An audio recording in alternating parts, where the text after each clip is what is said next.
मतदारसंघात अगदी जवळ तुम्ही काम केले आहे. राजकारणात अनेक चढउतार देखील येत असतात. मंत्रिमंडळात काम करताना राज्याशी संबंधित धोरण आखताना निर्णय घेताना काही वेळा अडचणी येतात. अशा वेळेला कोणता निर्णय घेताना अजित पवारांचा पाठिंबा कसा असेल त्यावर एखादी आठवण तुम्ही? अजितदादांचं नेतृत्व हे रोखठोक नेतृत्व होतं. ऑन दी स्पॉट काम करणारं नेतृत्व होतं. 25 वर्षामध्ये संघटनेमध्ये देखील त्यांनी मला काम करण्याची संधी दिली होती. आणि सगळ्यात महत्त्वाची बाब म्हणजे उद्योगमंत्री झाल्यानंतर कशा पद्धतीनं कामकाज असलं पाहिजे ह्याचं अनेक वेळा मार्गदर्शन दादांनी मला केलं.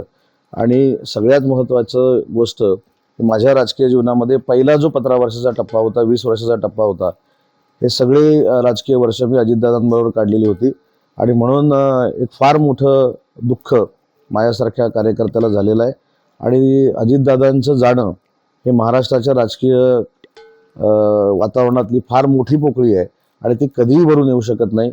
आणि म्हणूनच मगाशी म्हटलं की पवार कुटुंबियांना हे दुःख पचवण्याची ताकद ईश्वरानं दिली पाहिजे, एवढीच ईश्वरचरणी माझी प्रार्थना आहे.